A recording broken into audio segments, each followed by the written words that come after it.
6 News Sports Director Audrey Dahlgren is here for you now with more insight into this legendary coach. So, Audrey, what will Dantonio's legacy be at Michigan State? Well, Sherry and Lauren, I think first of all, the immediate thing that comes to mind is his ability to win. He became the all-time winningest coach this year following Michigan State's win at Northwestern in September to surpass Duffy Daugherty on the all-time wins list. He also finishes his 13 seasons with an overall 114-57 record. He also led MSU to 12 bowl games in his 13 seasons with wins in the Rose Bowl in 2013, which I'm sure you all remember, and a berth in the college football playoff in 2015. But as much as his legacy will be about winning and reviving Michigan State's football program after the departure of John L. Smith, it's about his ability to connect with players and get the most out of them. Dantonio has turned so many walk-ons as well as 2- and 3-star players into All-Americans and guys who have went on to have successful careers in the NFL.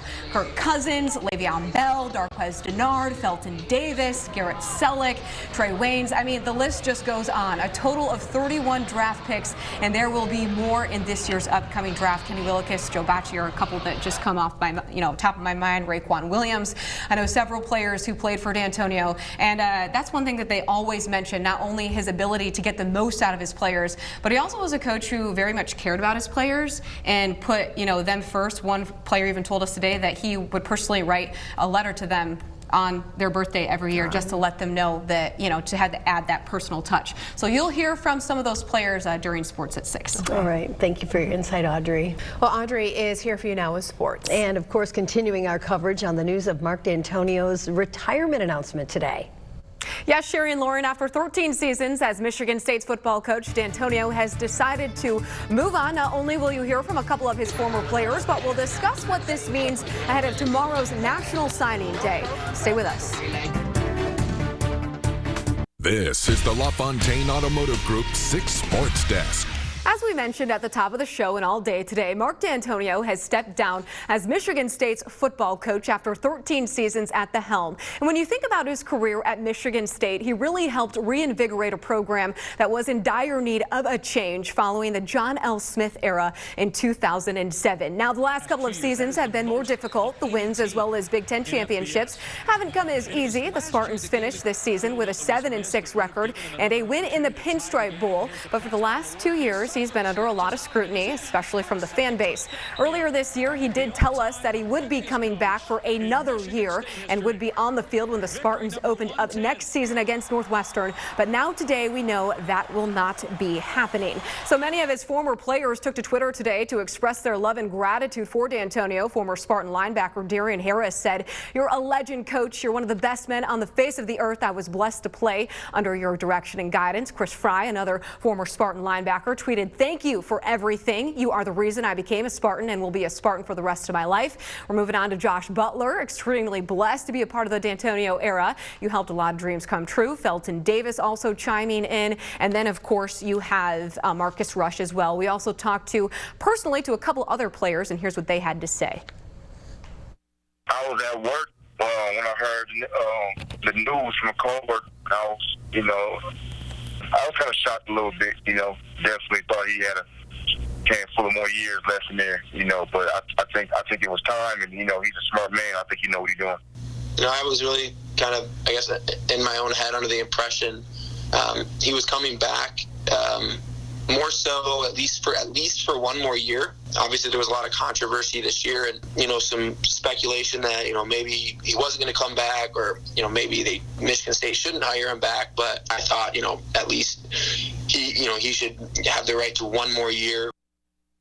Tonight at 11, you'll hear much more from the players on what Dantonio means to them. Well, the timing of it is a little surprising with National Signing Day tomorrow, so this announcement doesn't come at the greatest time when you think about the future players who would be committing to the program. He was expecting this class to be anywhere from 21 to 25 players, and in the early signing period in December, he had 19 commitments. Based upon who signed that day, the Spartans had the 42nd best class in the country and 11th in the Big Ten. We will know much more about that, obviously, tomorrow.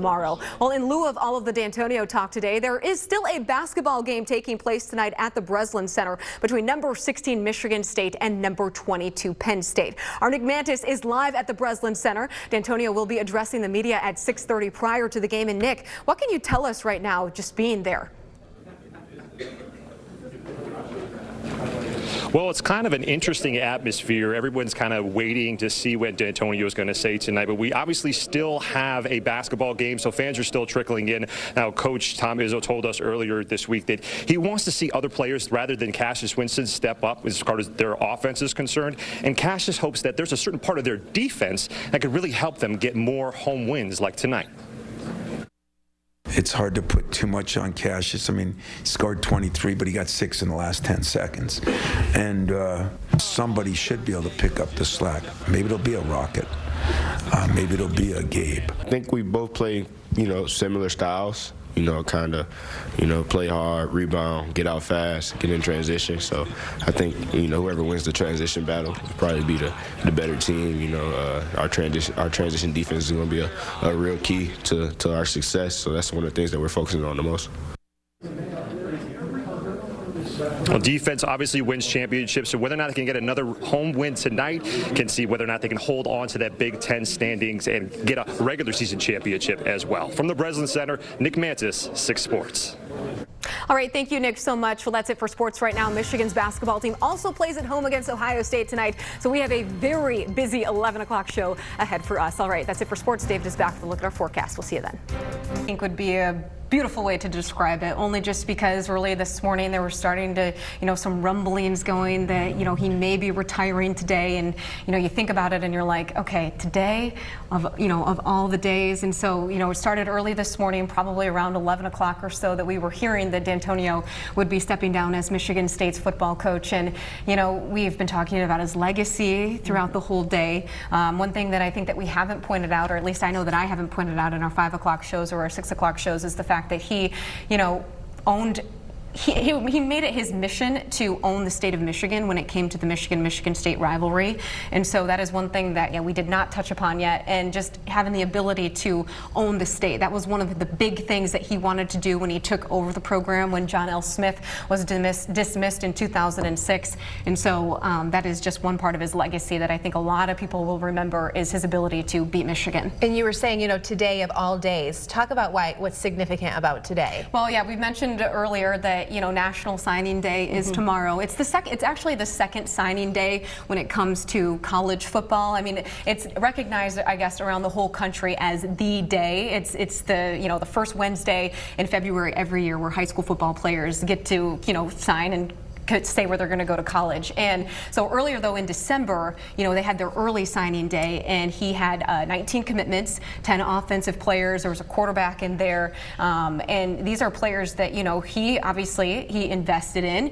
Recruiting is not easy. You have to spend a lot of time checking out these players, and that's what he did. So that he was going to be staying on to be, involved in Michigan State athletics and serve in some role, some capacity within the athletic department. Now, I don't know what that's going to be. We will find out at this press conference, but a lot of it has to do, I'm sure, with the transitioning from the new players that, that he has talked to, spent time in their living room, sat down with their parents, made a commitment to them that, hey, this is what you're going to get when you come to Michigan State.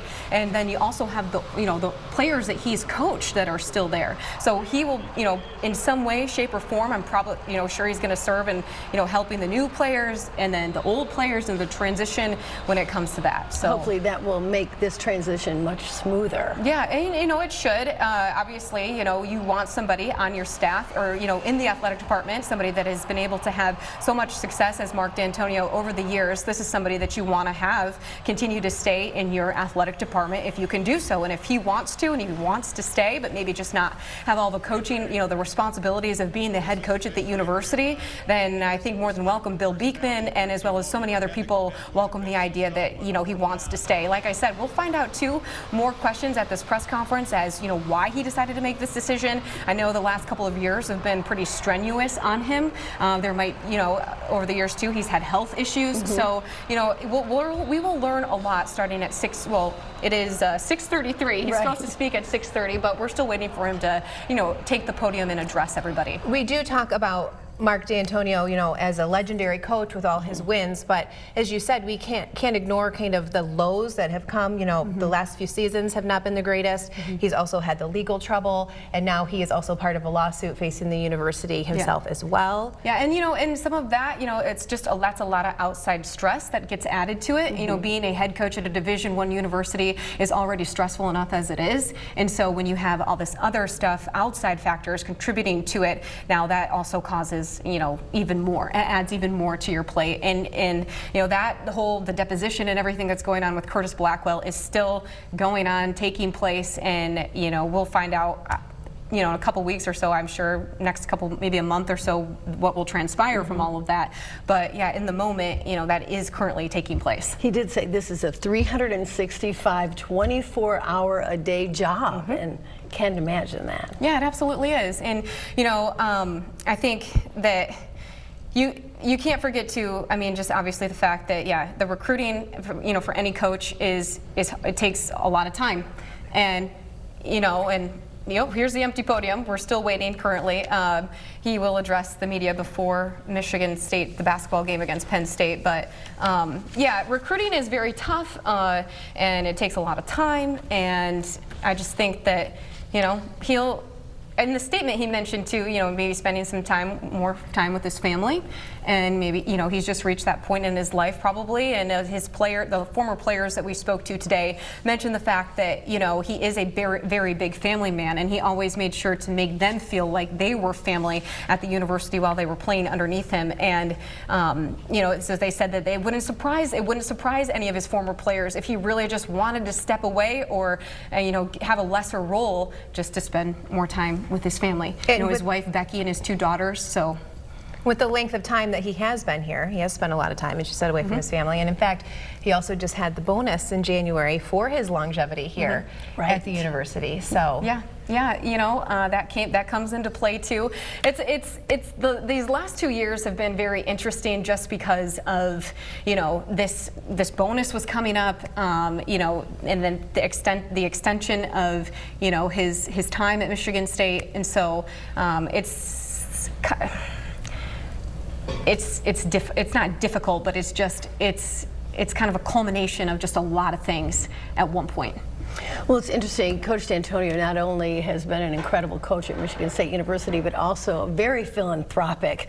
Served on many nonprofits, from the Susan G. Komen Foundation to the Juvenile Diabetes Research Foundation.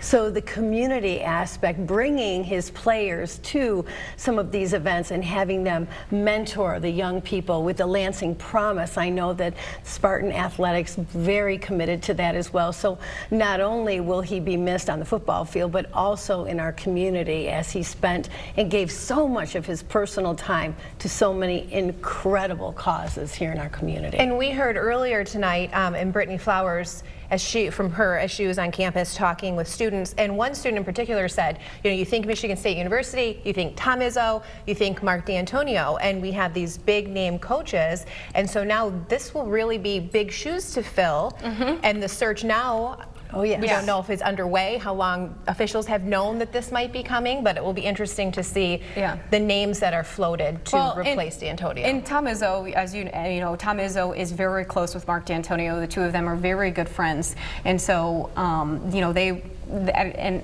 Izzo played a significant role in, you know, Mark Dantonio, I would say, coming here in a sense, and so, you know, Izzo probably will be pretty involved with the next football coach that decides to come in. But Lauren, as very big shoes to fill.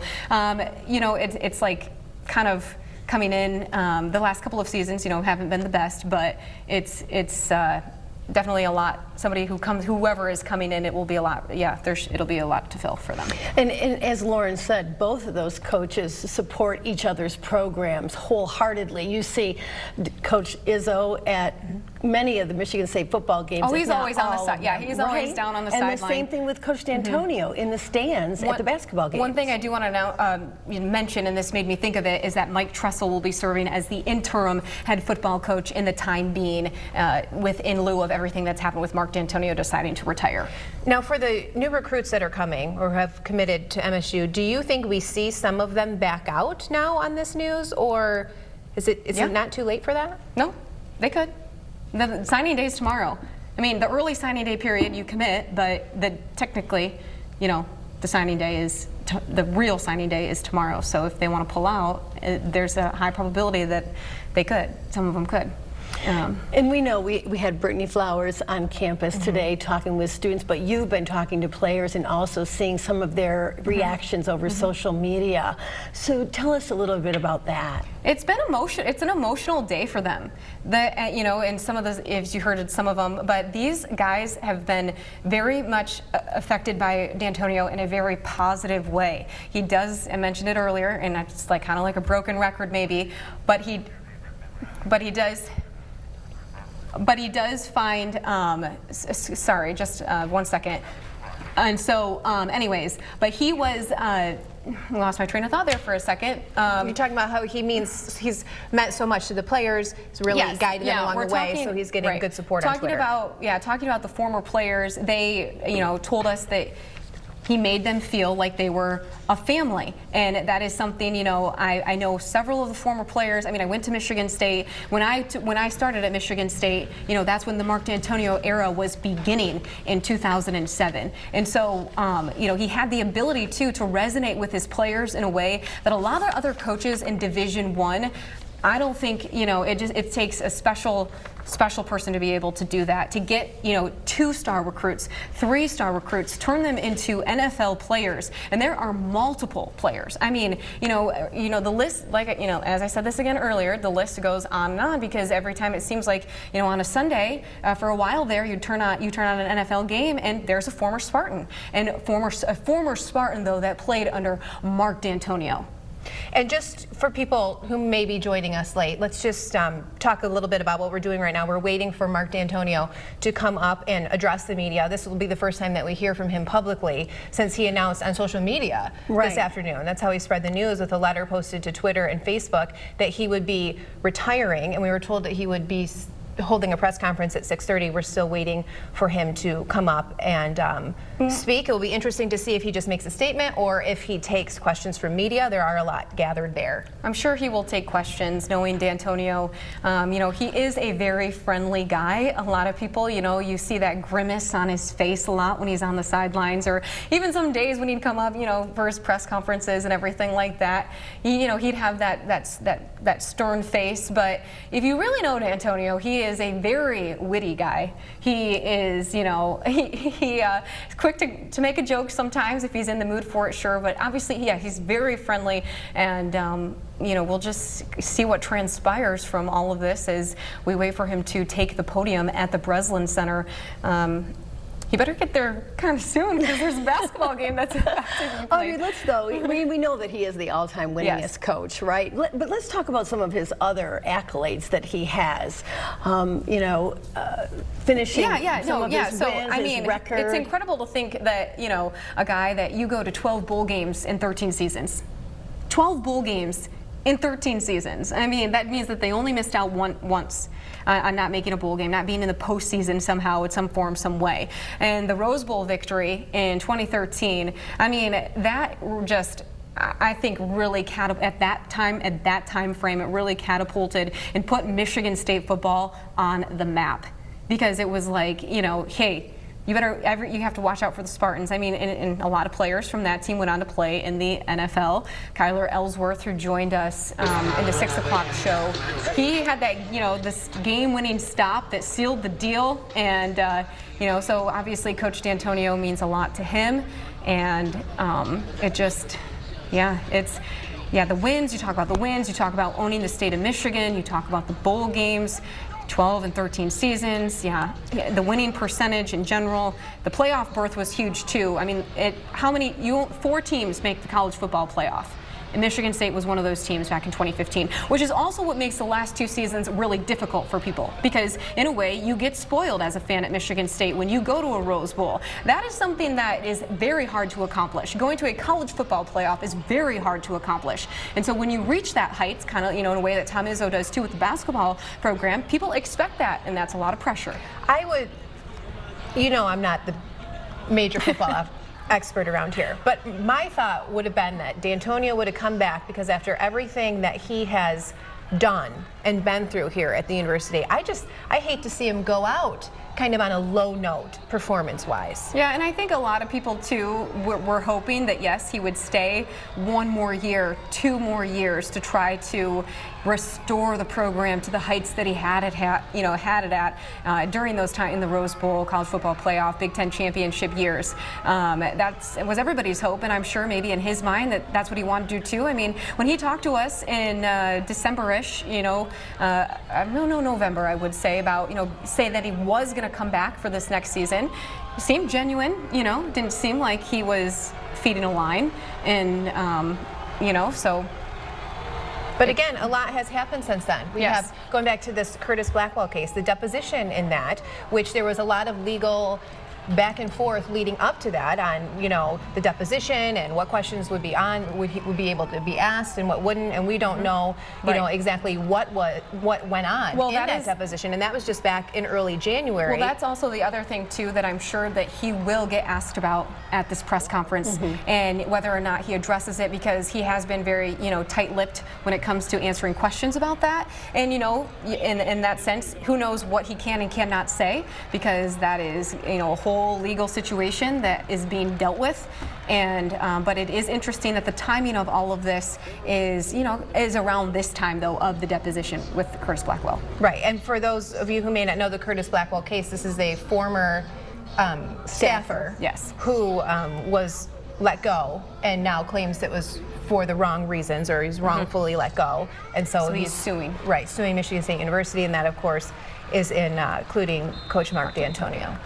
That's right. Yeah, it's he's no stranger though. I mean, he can take the tough questions. So when he does come out to talk, I will be surprised too if it's just a statement, because over his years he's definitely faced the tough questions. So he should be ready to handle anything tonight. Right. I mean, 13 seasons as the head coach, and Spartan Nation is something that he takes pride in, and he's always communicated well. So I think having the opportunity to answer some of those questions, he will want to do that. Well, and you can see, and his time here means a tremendous amount to him, and for him to announce it on Twitter, that's a pretty bold statement. I would say, just because you're letting the whole world know, not just the East Lansing, but Michigan, state of Michigan know. I mean, you're putting it publicly out there for everybody to see. Right. He announced through Twitter about 4 hours ago, and so we were wondering when is going to be the opportunity for us to hear from him personally, and that's why scheduling this press conference. Yeah, and it makes sense. I mean, for him to speak as he should speak, and he will. The statement, I know that we had that. We've shown it earlier in our shows. I don't know if we could pull that back up again just for people to see if you're just tuning in and watching us, but it would be great to see that statement once more, just what he wanted to relay to the public about his retirement or his decision to retire. We might have that in our scripts as well.